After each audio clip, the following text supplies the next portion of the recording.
Chris here, also known as the Darktoylord. Thank you very much for coming back for another episode.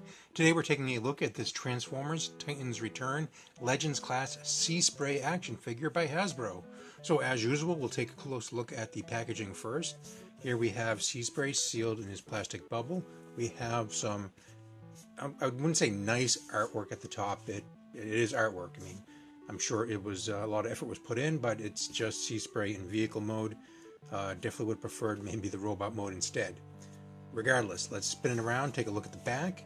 Here we have pictures of the actual toy in ship mode as well as robot mode. We have a little write-up about the character, and you can see right here that this guy can be transformed in 8 easy steps. So let's go ahead, we'll open this up, we'll take a closer look at the action figure, articulation, detailing, paint job, anything like that, plus the transformation to vehicle mode.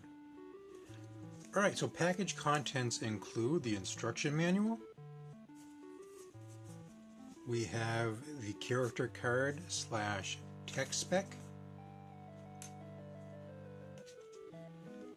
Here is Seaspray's accessory / gun. And then of course we have Seaspray. Okay, so the gun accessory, if you want to call it that, doesn't actually go into Seaspray's hand. It's got a little tab here that plugs into Seaspray's wrist.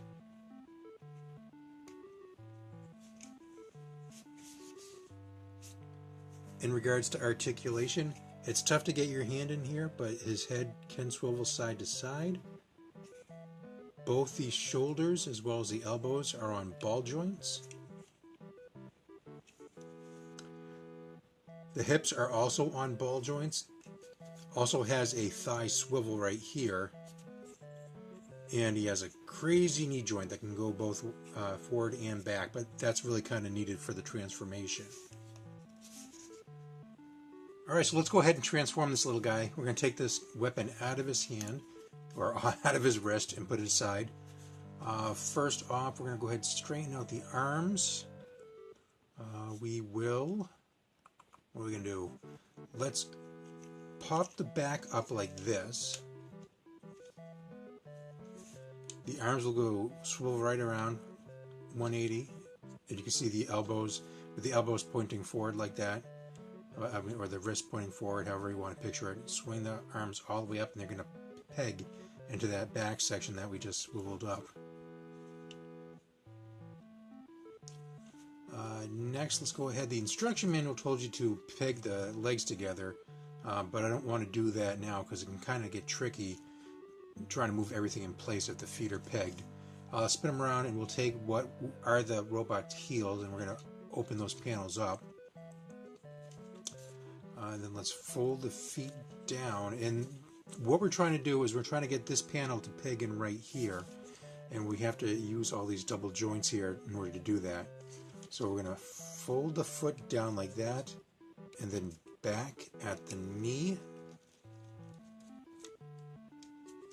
Do that to the same other side, foot down, fold back at the knee, and as you can see it still doesn't reach, but there's another joint in here at the waist, which is going to fold back as well and collapse in on the body of the ship. And once you have it in that general locale, you can go ahead and start pegging things together. Those panels that were the heels will peg into the side of the ship. You can kind of like work the front of the ship together to peg in place. And that's pretty much how that goes.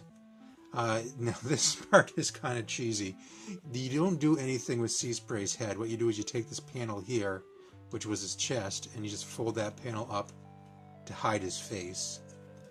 So that's a little lame. Just saying. But anyways, then we can take the what was his gun, and that's going to peg into his chest right here. Actually, spin it around.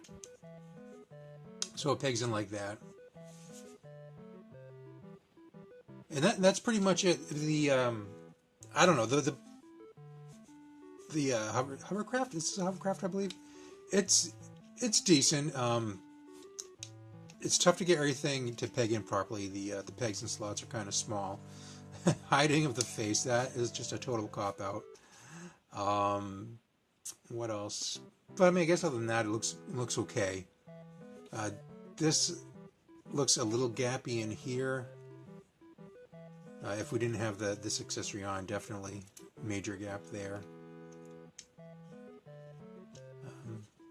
Yeah, and that's that. Alright, so maybe I was just being a little bit too harsh on good old Seaspray here. Here he is standing next to an iGear Seaspray that I have.